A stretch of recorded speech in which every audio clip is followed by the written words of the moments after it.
Hey everyone, welcome back to my channel. Today I'm going to be opening up my sketchbook again and painting a little scene of a place I visited while I was in Japan 3 years ago. The photo is a picture of the Imperial Palace in Tokyo. I took it myself and I did the editing in Lightroom, and I just love the colors of it and I love the composition of it, so I thought I would do my best to see if I could paint it. First thing is I'm adding some lines with a brown colored pencil. I love using a red or a brown colored pencil when I'm doing the sketching. I don't know why, it doesn't do anything special, but I just feel like it adds something to the painting.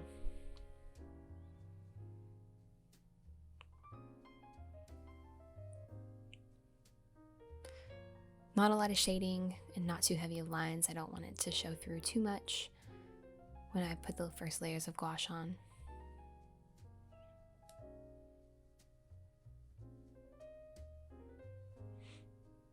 So while I'm doing the initial sketch, I thought I'd talk about a little bit about why I've decided to start this YouTube channel and what painting kind of means to me.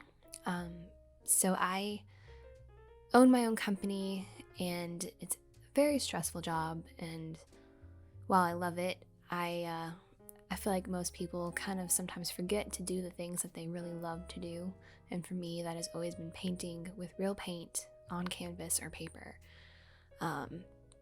So I just kind of decided one day to get back into it and to share the process and to kind of hold myself accountable for sticking with it.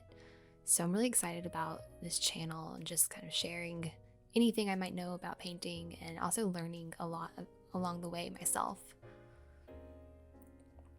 Alright, so this is not going to be a limited palette. I'm using quite a few colors. All of the greens, 2 of the blues, kind of a magenta, the medium yellow, and it looks like the burnt sienna. Titanium white as well. I always start with the sky.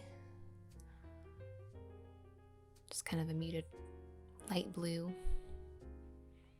Sometimes when I do the sky, I like to start lighter and more neutral and then go in and add more color and more definition if needed later on. Sometimes if you paint the sky and it's too bold and too overwhelming, the rest of the piece just kind of falls flat.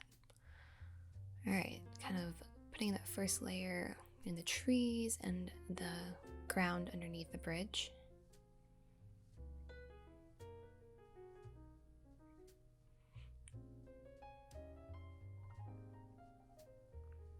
Later on in the piece, you'll see that I go in and make the bridge quite a bit darker. My value was way off on that first pass over with the paint.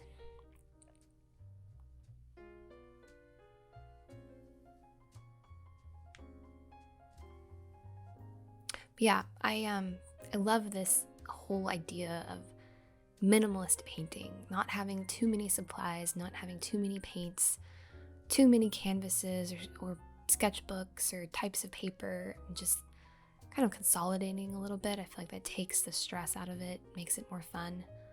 So I hopped on the Moleskine Sketchbook train, and I love the idea of just having all of my works in one little book, and then when you're complete with it, when you're done with it, just move on to the next one. Alright, adding a darker layer to the trees here. Kind of a cooler green. Again, it was a gray, misty day, so the colors of this piece are going to be very cool.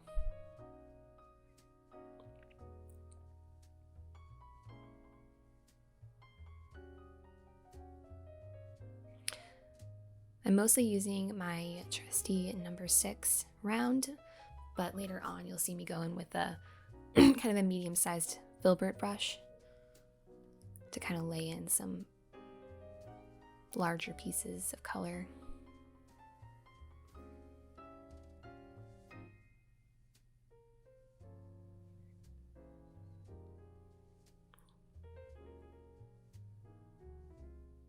Something about painting that's always just made me so happy is that you just tune out everything around you for a little while And it's like you're kind of diving into the place you're painting.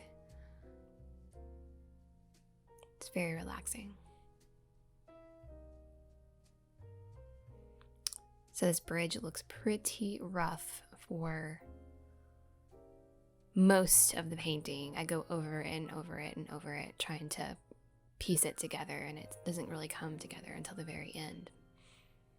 All right, and here I'm adding some blue into the shadows, which is my favorite thing to do.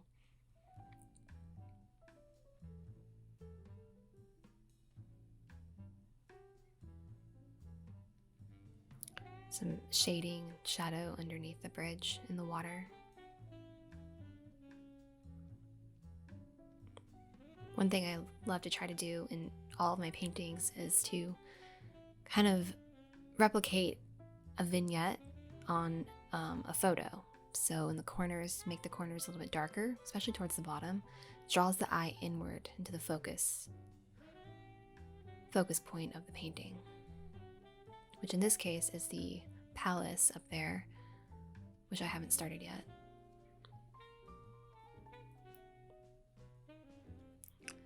Adding some minty green highlights to the trees.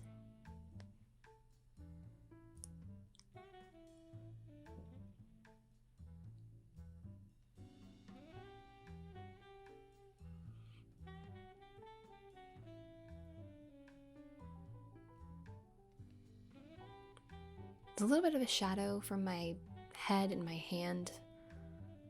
Sorry about that. The lighting was not great the day I was filming this.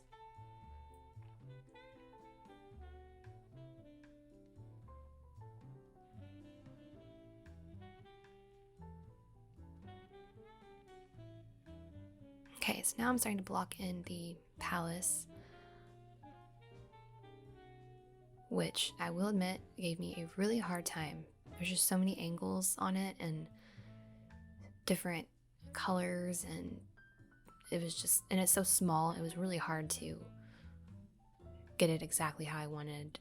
At some point I just had to give up and just say good enough, which you'll kind of see towards the end.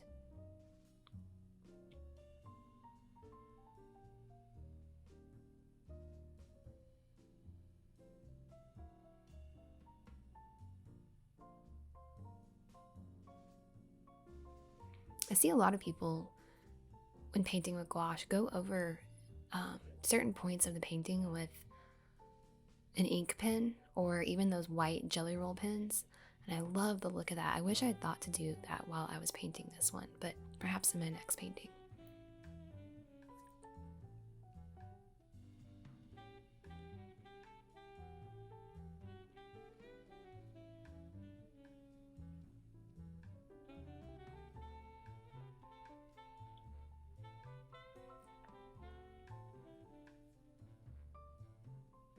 Now I'm just going in with some white, adding some highlights throughout the piece wherever it needs it, namely in the water, on the palace,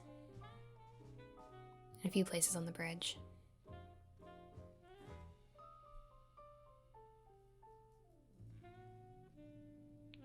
A few more highlights in the water. Okay, so now I'm going in and adding this cherry blossom tree. While we were there, it was cherry blossom season, and every place we went to in Japan was just stunning. The cherry blossom trees are truly unbelievable, and I am so glad I was able to see them in person. The grounds of the Imperial Palace were like nothing I'd ever seen.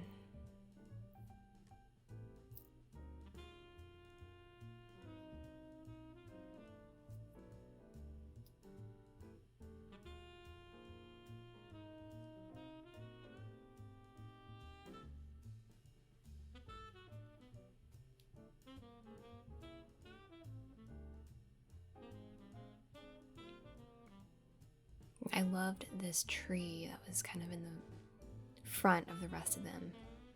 It had so much personality, and it was much darker than the others, so I was trying my best to convey that.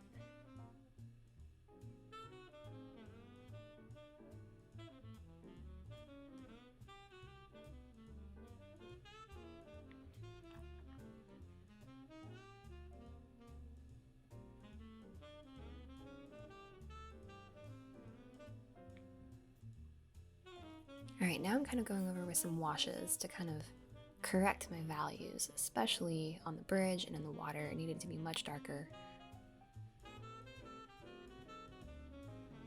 in order for that background and all the colors to pop.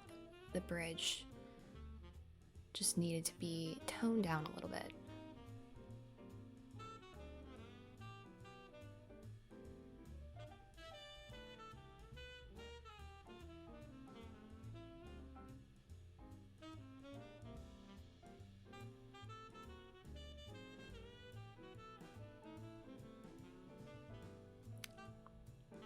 Here I'm actually using a tiny little flat brush to add in these little details on the bridge.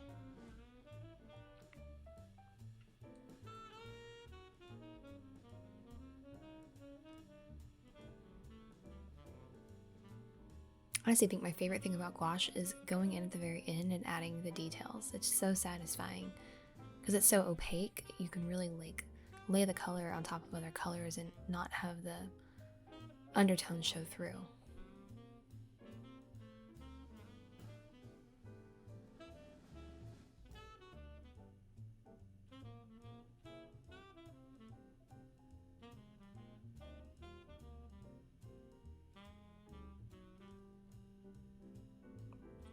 I loved how the violets and the blues and the greens all kind of tied together so well. Okay, so on the original photo there was these beautiful lights, almost like little globe lights along the top of the bridge. So I'm trying to paint those.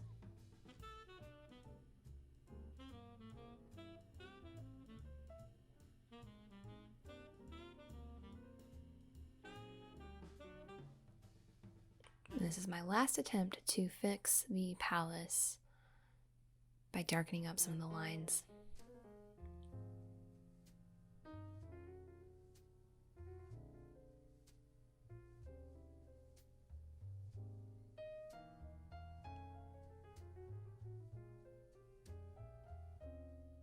Like I said earlier, eventually I just had to say it was done and move on.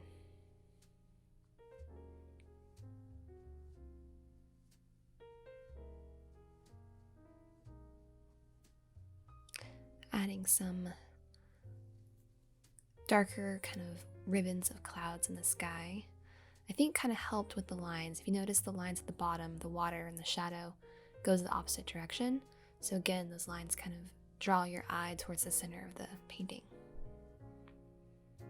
All right, time to peel the tape. For some reason, the tape did not want to come off.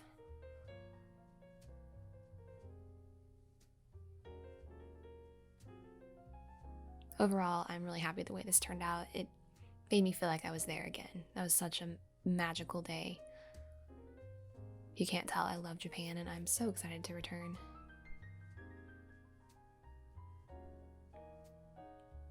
Alright, that is it. Comment down below, let me know what you think. If you have any tips for me or if you have any ideas for another painting, I'll do another day. But otherwise, thank you so much for watching and I will see you in the next video.